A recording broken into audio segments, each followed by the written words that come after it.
Sang sopir pun menyerahkan ponselnya, dan di detik berikutnya dibuat terkejut saat mendengar suara bentakan Tuan Leo Richard yang begitu menakutkan. Apa? Ipy diculik? Bentak Leo dengan rasa tidak percaya pada laporan yang diberikan oleh asisten pribadinya, karena tidak mungkin putrinya diculik, mengingat ada beberapa pengawal pribadi dan Yogi yang selalu bersama Ivy. Putrinya pun berada di mansion utama, tempat yang terjamin 100% keamanannya. Jangankan penculik, bahkan seekor lalat pun tidak bisa memasuki mansion utama tanpa seizin sang pemilik, yaitu keluarga besar Arbeto. Kau jangan bercanda. Bagaimana mungkin putriku diculik? Kami tadi mengantar Nona Ipy pergi untuk membeli beberapa mainan, tapi saat akan kembali ke mansion utama, tiba-tiba ada mobil yang menghalangi mobil kami, dan kejadiannya begitu cepat, sampai Nona Ipy dibawa oleh mereka. Ucap Yogi dengan ketakutan melalui sambungan ponselnya. Berani sekali kalian membawa Ipy keluar dari mansion utama tanpa izinku. Dan bagaimana bisa kalian membiarkan putriku diculik begitu aja? Umpat Leo dengan penuh amarah. Kami kalah jumlah, Tuan. Aku tidak ingin mendengar alasan kalian. Sekarang cepat temukan putriku. Kalau tidak, kalian semua akan tahu akibatnya. Setelah Leo dengan kemarahannya memuncak, lalu menutup sambungan ponselnya begitu saja. Siapa orangnya yang berani mengusik keturunan Richard? Gumamnya dengan tangan terkepal erat dan rahang yang mengeras. Siapapun orang yang udah berani menculik putrinya, berarti orang itu udah siap untuk mati, karena Leo tidak akan membiarkan si penculik itu lolos begitu saja. Setelah mengembalikan ponsel pada sopirnya, Leo pun memberi perintah untuk memutar haluan menuju pusat kota di mana Ipy diculik. Leo ingin menemui Yogi untuk mengetahui kronologi penculikan putrinya agar dapat menemukan Ipy dengan cepat. Namun belum sempat mobil yang ditumpanginya berjalan, sang sopir kembali memberikan ponselnya dengan raut wajah ketakutan. Apalagi? Sentak Leo. Telepon dari mansion, Tuan? Leo menghela nafasnya sembari menerima panggilan tersebut. Di detik berikutnya wajah tampan itu mengeras dengan aura kemarahan yang mencekam. Rahangnya mengetat dengan tangan yang mencengkram erat badan canggih di telinganya. Sialan, umpatnya dengan penuh amarah setelah mendengar laporan dari pengawal pribadinya kalau mansion Richard dimasuki segerombolan orang. Dan yang membuatnya sangat marah, orang-orang tersebut membawa Arnetta pergi entah kemana. Bagaimana bisa ini terjadi? Kalian bisa bekerja tidak? Rasanya ingin sekali Leo menghajar semua anak buahnya yang udah berjaga dan bekerja tidak becus sampai harus kehilangan Arnetta. Maafkan kami, Tuan, karena tidak bisa melindungi Nona Arnetta. Siap. Leo yang sangat marah membanting ponsel milik sopirnya sampai benda canggih itu retak karena menghantam dashboard dengan sangat keras. Dengan frustasi, Leo mengusap wajahnya kasar setelah mendapatkan kabar penculikan Ipy dan menghilangnya Arnetta secara beruntun. Apa yang sebenarnya terjadi? Siapa orang-orang di balik penculikan Ipy dan Arnetta? Karena tidak mungkin orang yang menculik istri dan anaknya itu orang biasa. Apalagi para penculik itu bisa dengan mudah membobol keamanan di mansion Richard. Juga dengan mudahnya mengalahkan Yogi dan para pengawal yang menjaga putrinya. Instingnya mengatakan orang-orang di balik penculikan itu memiliki kuasa dan kekuatan yang sama dengan yang dimilikinya. Dan yang memiliki kekuatan dan kekuasaan itu hanyalah dari keluarga besar Arbeto dan klan mereka. Namun karena tidak ingin menduga-duga, dia pun memutuskan kembali ke mansion Richard untuk memeriksa rekaman CCTV di mansionnya dengan berharap menemukan sesuatu. Kita kembali ke mansion. Baik, Tuan.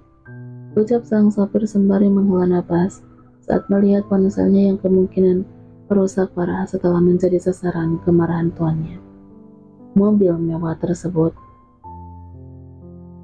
kini melaju kembali ke mansion Richard dengan kecepatan tinggi seperti tengah berada di area balap, dan tidak memerlukan waktu yang lama. Mobil tersebut pun sampai di mansion megah tersebut.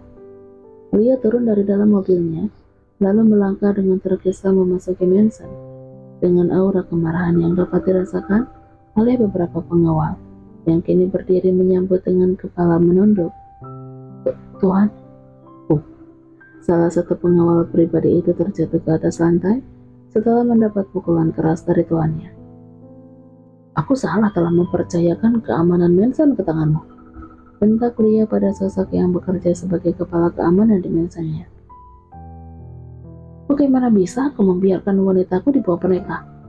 Bentaknya lagi dengan melampiaskan kemarahannya tanpa mempedulikan sosok yang terjatuh di atas lantai tersebut sudah babak belur sebelum dia mengajarnya.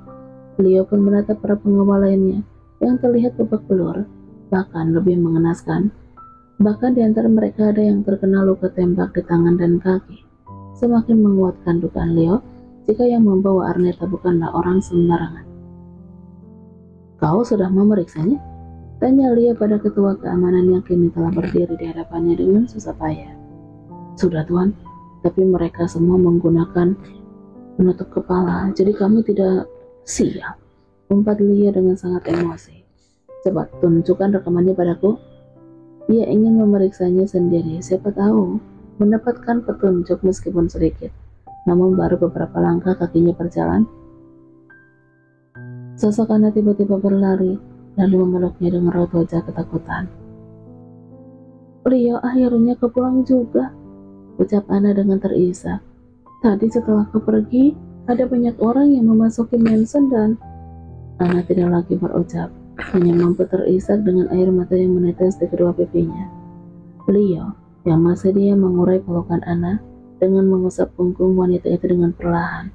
Walau bagaimanapun Ana, wanita itu masih sahabatnya dan ia tidak tega melihat Ana ketakutan, meski dalam hati dan pikirannya bertanya-tanya, kenapa Ana masih berada di Mansionnya dan tidak ikut dibawa oleh para penculik tersebut.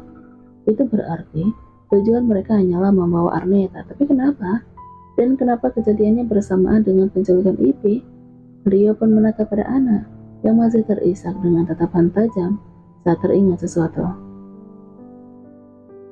Ana, apa kau ada kaitannya dengan kejadian ini? Tuduh Leo masih dengan menatap tajam pada Ana. Bukan tanpa alasan dia menuduhnya, karena hanya anaklah yang begitu ingin memisahkannya dengan Arneta. Jadi kemungkinan besar ini semua perbuatan wanita tersebut. Apa maksudmu? Tanya Ana dengan terkejut. Apa kau yang menculik dan membawa Arneta pergi? What? Bagaimana bisa kau menuduhku seperti itu? Ucapnya tidak terima. Karena hanya kau yang membenci Arneta dan ingin memisahkan kami. Ana yang sempat terkejut kini tertawa seni sembari mengusap air matanya. Kau gila, Leo. Meskipun aku ingin sekali memisahkan kalian, tapi aku tidak memiliki kekuatan atau kekuasaan untuk melawanmu. Bahkan untuk menekan Arneta saja, aku harus memohon dan meminta bantuan dari Leo. Leo pun terdiam, karena apa yang dikatakan Ana memang benar. Wanita itu tidak memiliki kekuatan dan kekuasaan untuk memerintahkan orang-orang yang begitu terlatih, sampai bisa mengalahkan para pengawalnya. Baiklah, tapi ingat, jika sampai benar kau yang berada di balik penculikan Arneta, aku tidak akan segan-segan membuat kau dan keluargamu hancur. Leo pun berlalu dari tempat tersebut setelah memberi ancaman, meninggalkan Ana yang masih terdiam di tempatnya dengan raut wajah yang tidak terbaca. Wanita itu baru terlihat panik setelah menatap punggung Leo yang kini menghilang di balik dinding. Dengan segera dia pun masuk ke dalam kamar untuk memastikan sesuatu, karena takut pada ancaman Leo yang pastinya tidak main-main. Sementara itu Leo yang berada di ruangan lainnya tampak serius menatap rekaman CCTV dengan kening berkerut. Terlihat jelas para penculik Arneta begitu lihai dalam berkelahi dan juga beraksi, dan yang membuatnya heran, mereka langsung menuju kamar di mana Arneta berada, seolah sudah mengetahui keberadaan targetnya.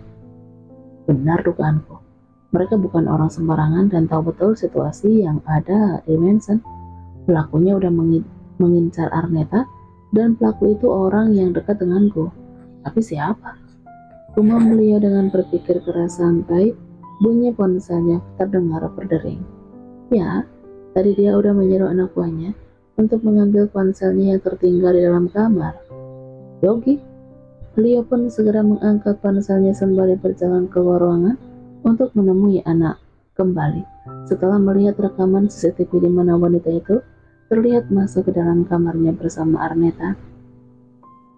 Setelah dia pergi, kini kecurigaannya semakin bertambah pada Hana.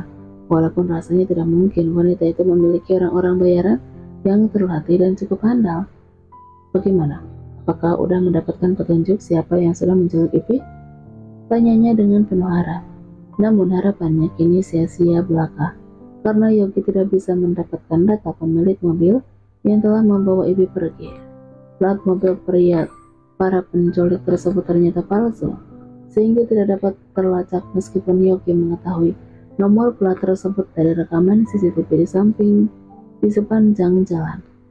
Bahkan mereka kehilangan jejak kemana mobil itu pergi, karena terkendala pada beberapa jalanan yang tidak terpasang kamera CCTV. Sementara itu di tempat yang berbeda, tampak seorang pria tengah mengangkat ponselnya yang berdering. Bagaimana?